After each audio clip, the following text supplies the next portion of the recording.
kegiatan yaitu ngabuburit di masjid. Ini sebelum berbuka puasa sekitar jam 17.30. Ini anak-anak kita arahkan ke masjid, di mana kegiatannya kita ada baca tadarus, setelah kita ada nonton bareng ke ilmu keislamian, ya, film Islam. Terus yang ketiga ada semacam kuis yang bernuansa Islam. Jadi di sini anak-anak kita arahkan untuk satu, kedisiplinan dalam sholat, untuk tepat waktu dalam sholat. Ini semuanya kita arahkan ke situ, dan di sini kita ambilkan kesimpulan untuk kita akan buat untuk anak-anak kita supaya lebih bergiat ke masjid kita yang kita cintai. Selanjutnya untuk yang sudah kita kumpulkan poin untuk anak-anak kita. Ini yang pertama, juara satu ini anak kita Adam. Tolong maju ke depan untuk Adam. Yang kedua, Ananda Ezi, mohon untuk ke depan.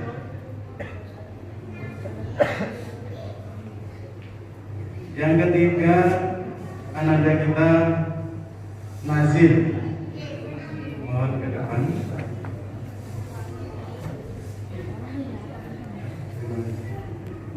Dan di sini mohon untuk kesediaan DKM Pak Hermanto untuk menyerahkan hadiah anak-anak kita.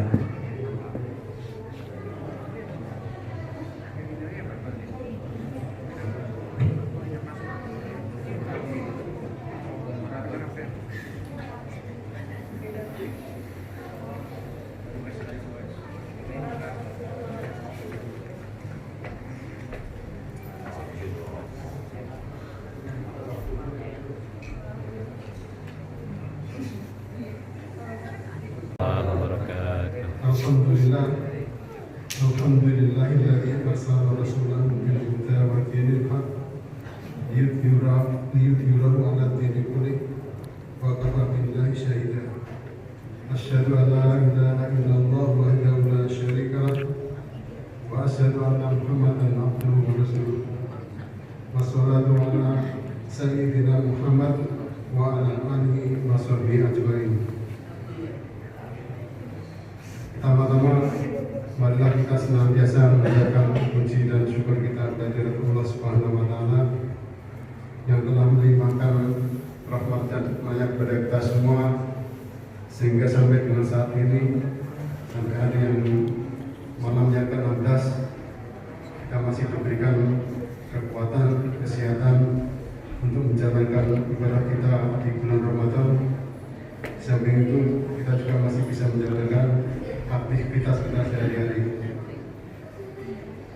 Pada malam ini saya ingin berbagi pengalaman bagaimana untuk mendapatkan makanan yang halal.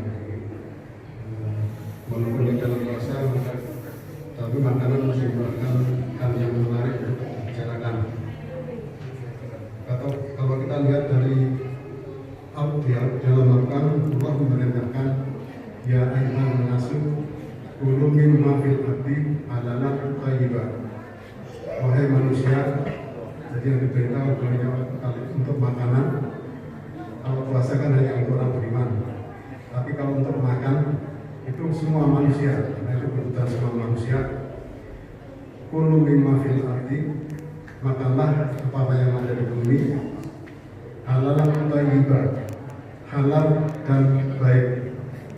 Jadi yang kita makan tidak cukup baik atau halal saja, jadi harus dua-duanya, halal dan baik. Baik, makanan yang baik kalau kita terjemahkan adalah makanan yang gizi seimbang. Jadi ini semua sudah, insya Allah sudah paham semuanya. Jadi kalau zaman saya masih kecil dulu istilahnya pasien cuma sempurna, tapi untuk saat ini dirubah jadi gizi seimbang. Karena untuk akhir-akhir ini ternyata banyak dari saudara-saudara kita yang gizinya sudah berlebih, maka sekarang ininya gizi seimbang, bukan lagi 4 sehat 5 sempurna. Nah, kemudian yang kedua adalah mengenai makanan yang halal.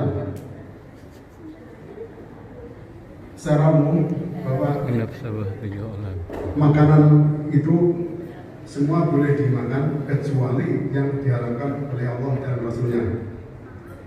Jadi semua makanan boleh dimakan kecuali yang diharamkan. Karena perbedaan biasanya sedikit, jadi tidak banyak. Kalau di dalam Al-Quran di surat Al-Baqarah ayat 173 kalau tidak salah, ya ayyuhan nasu,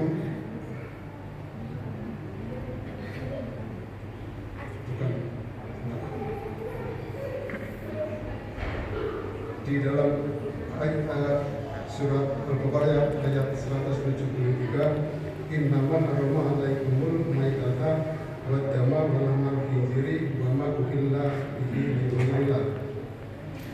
Jadi sesungguhnya Allah mengharamkan bagimu bangkai, darah, daging babi dan binatang yang ketika disembelih disebut selain nama Allah.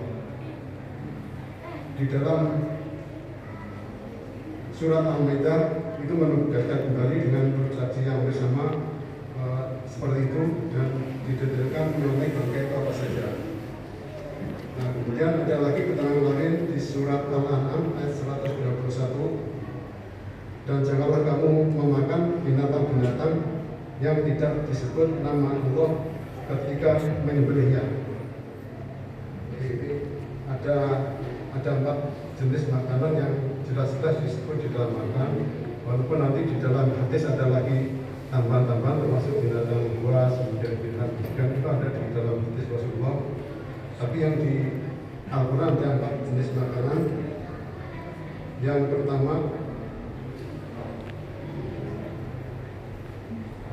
bangkai, kemudian darah, daging babi dan binatang yang ketika disebut atau ketika disembelih tidak disebut dengan nama Allah.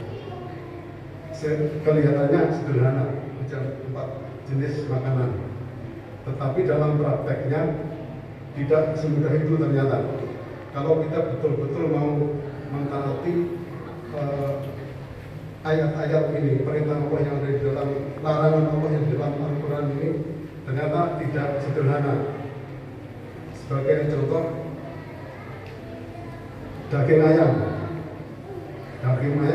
sudah jelas itu sesuatu yang halal karena tidak dilarang. Karena tidak dilarang di semua makanan, kalau tidak dilarang berarti halal. Daging ayam, apakah kita tahu pasti bahwa pada saat menyembelih itu disebut nama Allah? Jadi pada sembelih disebut Bismillah. Kalau tidak, berarti kena larangan ini. Ini yang pertama. Jadi agak susah juga. Jadi kecuali kalau kita tahu pasti bahwa orang yang menyembelihnya itu orang Islam yang dengan pengetahuan baik dan orang yang taat, insya Allah itu tidak terkena larangan yang ini. Jadi pada saat menyembelih menyebut Bismillah. Makanya kalau pada saat kurban itu di masjid kita ini tukang jaganya didampingi supaya yang perintah ini, larang ini tidak terjadi, sehingga insya Allah kalau pada saat kurban daging sapinya itu aman. Demikian juga kalau sapi yang kita beli di pasar, apakah kita yakin bahwa orang menyembelihnya dengan menyebutkan nama Allah? Itu kesulitan yang kita hadapi, karena saya yakin semua jemaah ini tidak ada yang menyembelih sendiri, entah itu ayam atau sapi. Saya yakin tidak ada yang tidak menyembelih sendiri, pasti menyembelihnya sudah dalam bentuk daging atau bahkan justru dalam bentuk yang sudah matang. Ini problema kita memang. Kemudian yang setelah tadi binatang yang ketika disembelih tidak sebut nama Allah. Jadi itu masalah pertama kita. Kemudian yang kedua, bangkai. Bangkai ini adalah binatang yang mati tanpa disembelih. Kita balik lagi ke contoh tadi mengenai ayam.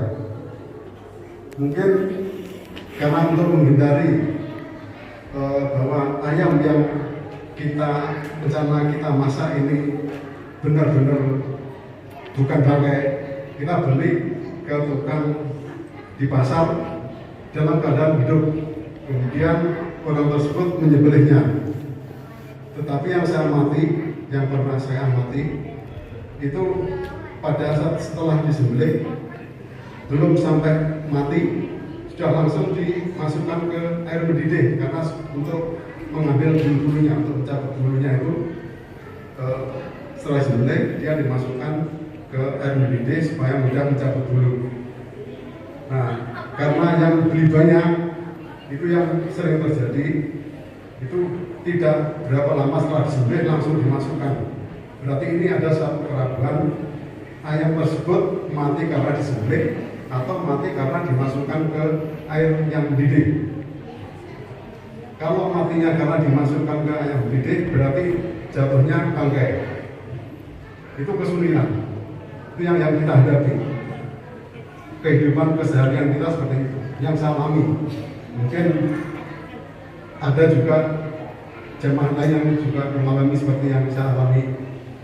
Itu yang terjadi di kehidupan kita.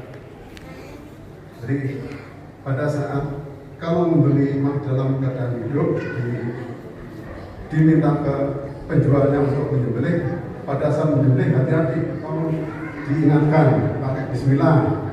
Kemudian suruh nunggu sampai ayam tersebut benar-benar mati sebelum dimasukkan ke air mendidih tersebut. Itu yang harus kita jaga. Nah ini tadi karena kalau matinya karena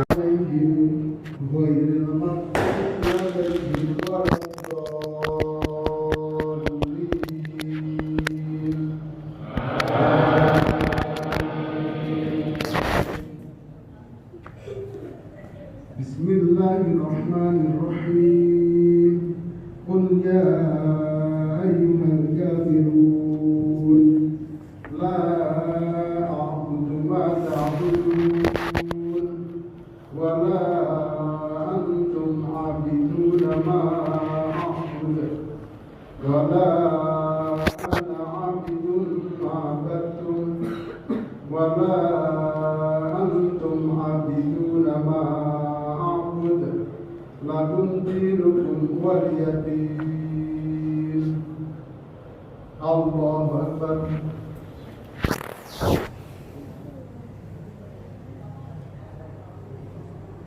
Sami Allahu liman hamidah.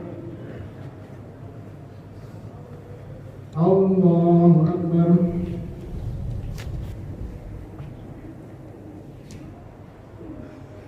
Allahu Akbar.